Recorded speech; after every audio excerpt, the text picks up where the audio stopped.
I'd like to start before I get to my prepared comments and sharing what this award means to me. It's the work of the people and a couple tables over here that has put me on this podium today. I want to thank them for being a part of their working lives. I have friends and family in the audience, and I want to thank them for enriching my life and making all this possible.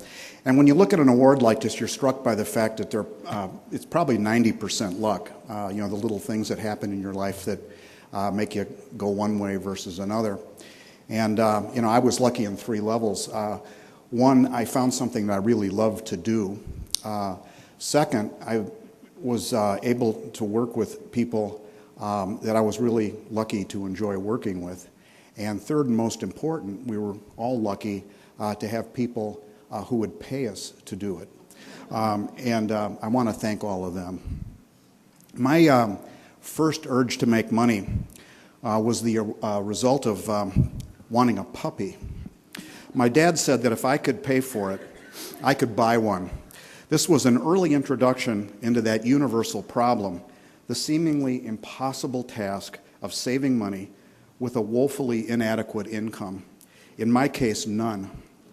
My immediate response was to negotiate my first salary. My dad agreed that I would earn an allowance of $3 a week. Then certain terms were added to the cost and the complications of our pet agreement. My mother said that I could buy a non-shedding dog, which added to the cost. And being French, she insisted that this non-shedding dog be a poodle, which added to the complications. I countered that being a boy, I couldn't possibly be seen walking a little poodle around the neighborhood. Mom had done her research and said you can get a standard poodle. They're big and strong, and you can have it trimmed so it doesn't look like you stole it from Zsa Zsa Gabor. I would like to help you appreciate my mother's sense of humor by explaining that Zsa Zsa and her sisters were the Kardashians of my childhood era.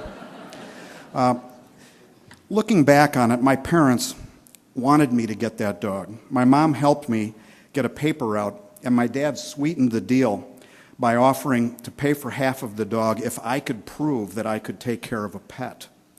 He didn't need to remind me that my interest in an aquarium full of fish didn't last more than a few weeks. He told me to get something small, no reptiles or birds. A monkey proved to be a non-starter. But that left rodents wide open. White mice were only $1, and the pet store man said that they were incredibly easy to take care of. I picked one out and was so excited I held on to that little guy all the way home so nothing could possibly happen to him. When we got there, I carefully set the mouse into the aquarium that now had cedar chips where the water had been, and a water bottle where the little diver had hung blowing bubbles around the clock. The mouse didn't budge. It seems that along the way home I loved him to death like Lenny in Of Mice and Men. I took it hard. But amazingly, my dad stopped my bawling by saying that we could go right back to the store, and this time we'd be smart enough to take the aquarium with us. The pet store owner demonstrated a deep understanding for the lifetime value of a customer when he heard our little reason for coming, a little tale of woe, and realizing that he had the potential to sell a puppy down the road. He threw an extra mouse into the deal. Separating me from my charges with a strong sheet of glass proved to be a huge reversal in the local white mouse population. Those 2 mice turned into 6 mice, and pretty soon, more were on the way. In no time, I had an extreme housing shortage. One night at dinner, my mom told my dad that we'd have to do something about those blanking mice, which kind of jolted me into my first entrepreneurial opportunity. I knew this was serious business because my parents, especially my mother, never swore. I decided to find new homes for the mice and regroup some of the investment at the same time.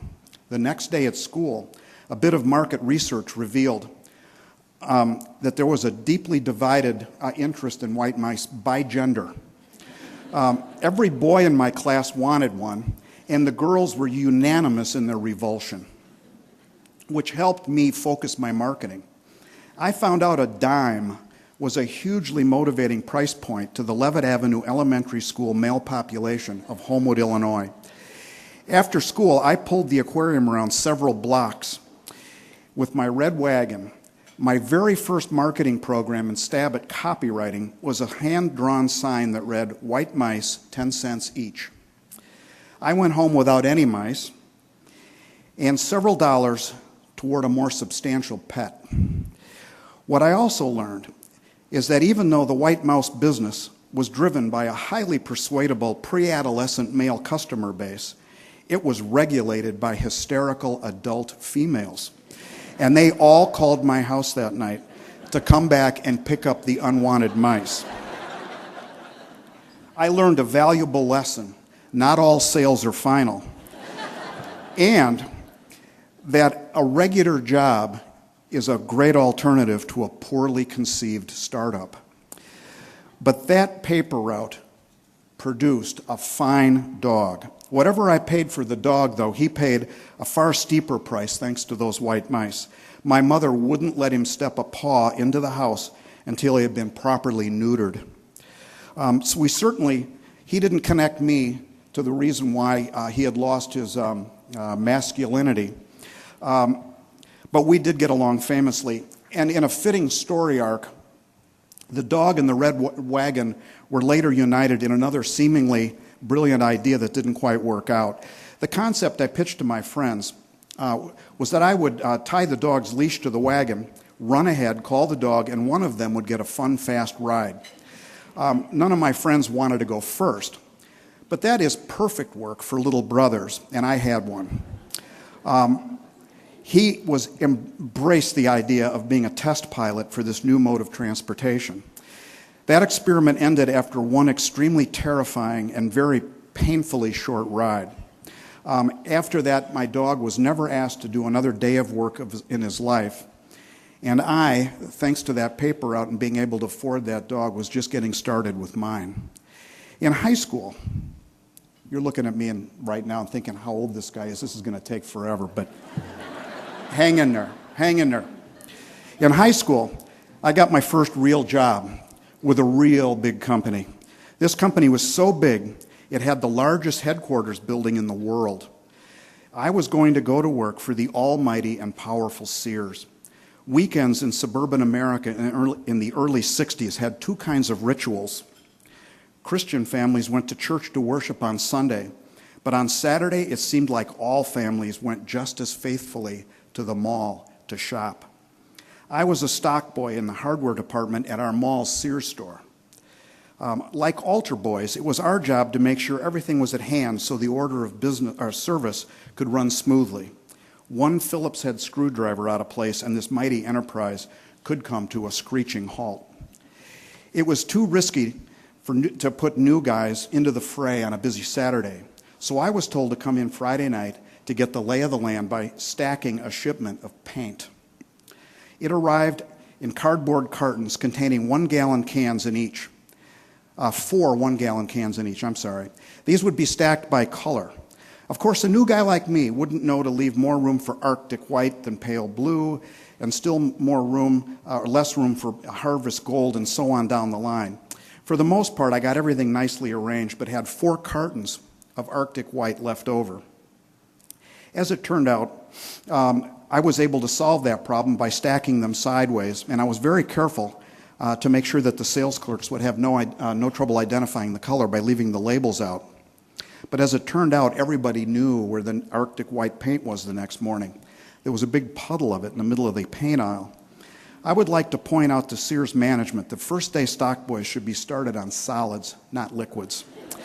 When I walked into work on Saturday, I overheard one of my coworkers screaming in the back, "Some idiot stacked the paint on its side and it's all over the floor."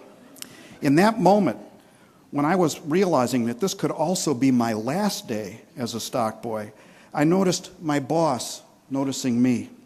My mind was racing to comprehend the physics of what had just happened. I was searching for some kind of semi-plausible explanation that would prove that this wasn't my fault. But all my thoughts were way too semi and not nearly enough plausible.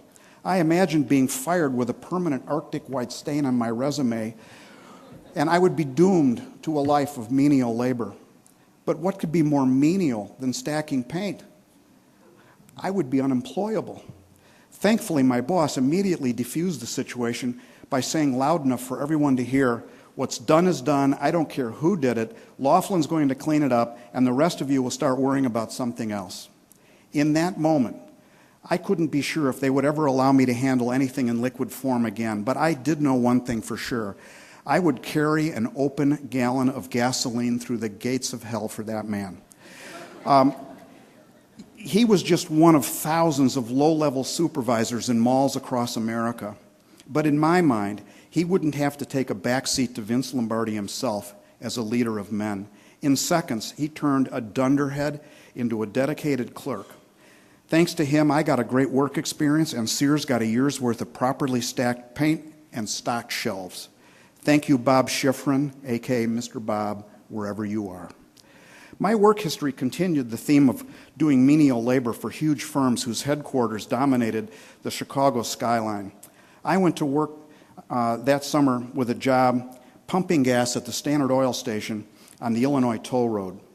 As the old-timers like to say, we worked for the SOBs who worked in the SOB, an understandably popular Chicago nickname for Standard Oil Building. We were only 15 miles from downtown, but like any large company employee that works in the field, we felt like we were on the dark side of the moon from where the corporate guys in suits and ties worked. When I put on my uniform for the first time, I was last summer's Charlie or Ralph. The company line was that my uniform had been ordered and would be there any day.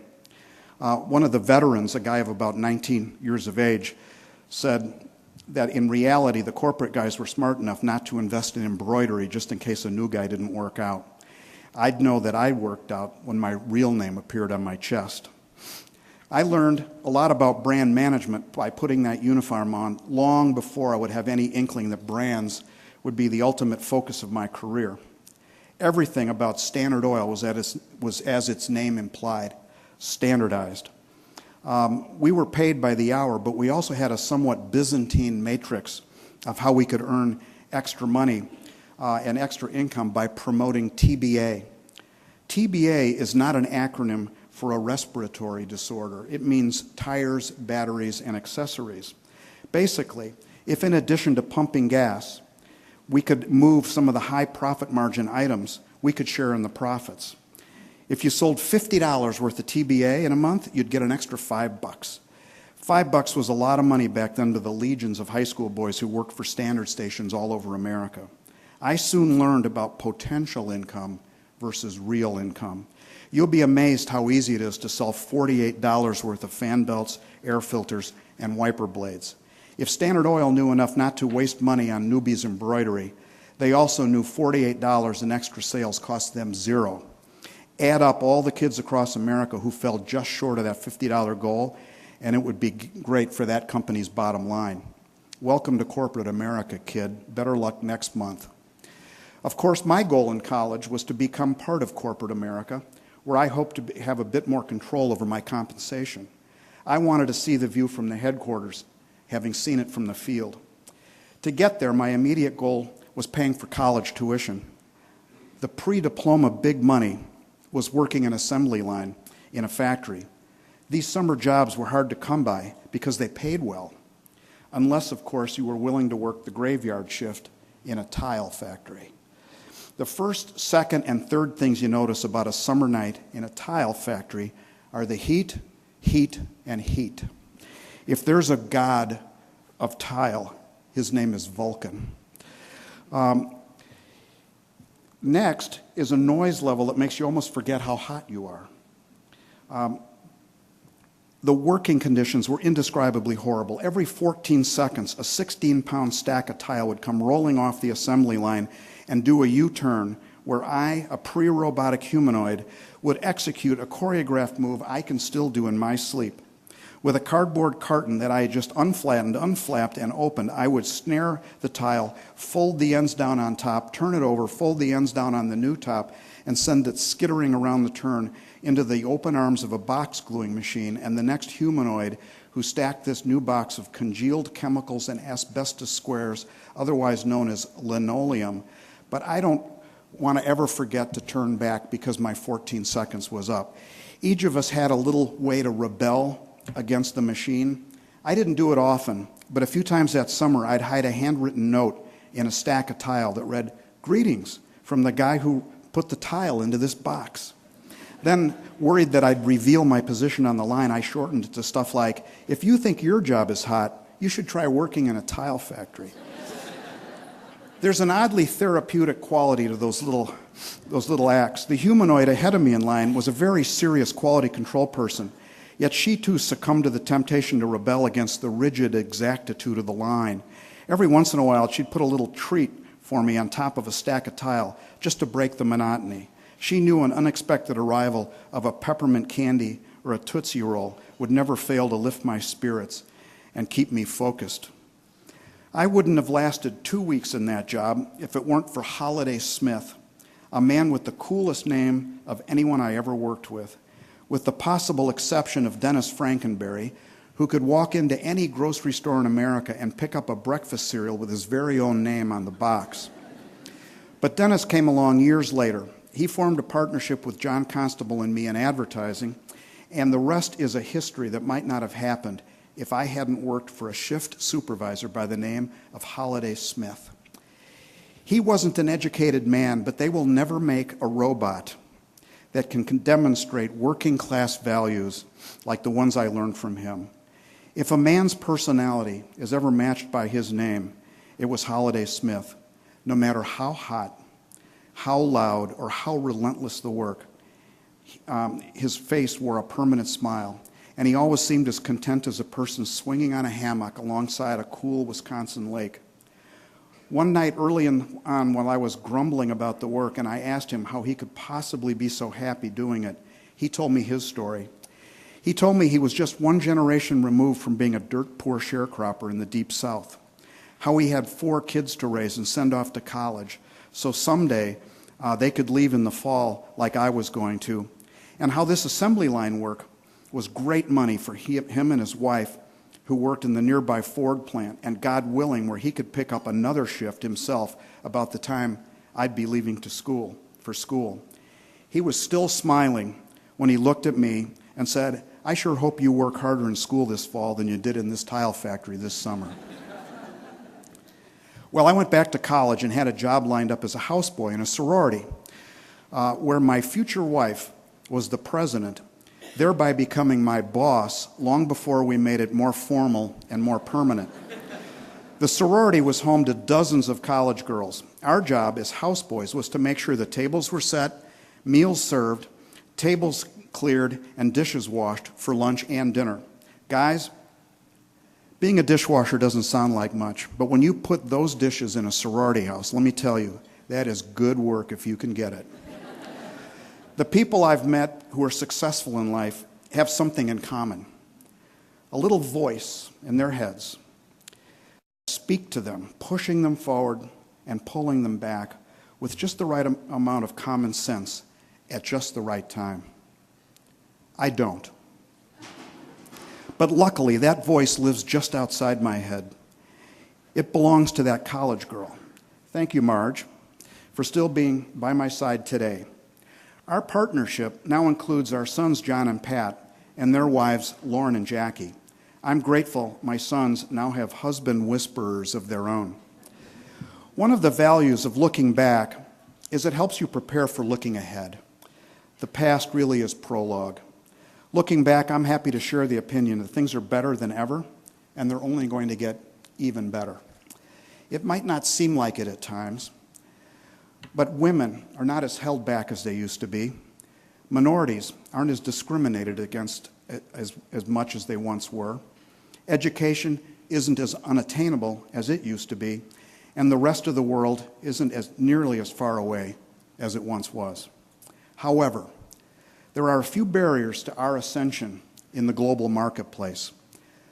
Like the 7 billion people out there who aren't you, or the millions of businesses out there that aren't the ones you work for. So while things are getting better around the world is getting more and more competitive.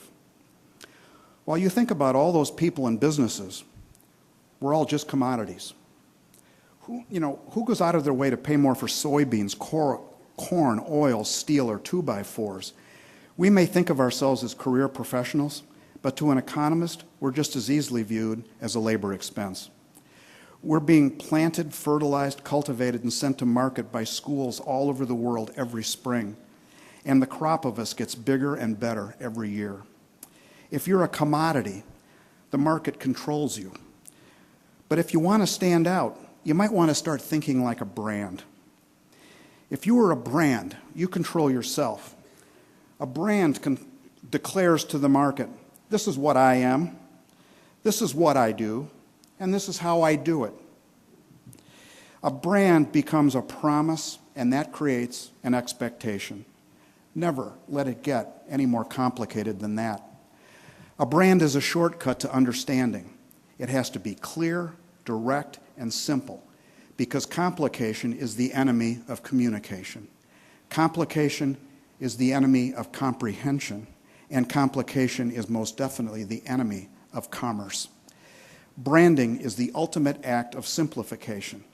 It's about finding that essential something that makes you attractive, reducing it to a single thought, and being true to it. Your resume is not a brand, it's just a list. Your brand is your story.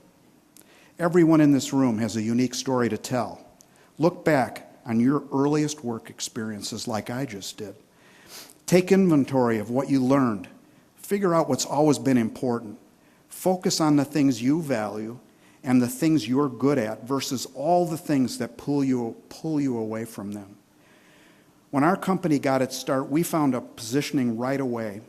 Oddly enough, it came from a competitor 7 weeks into business.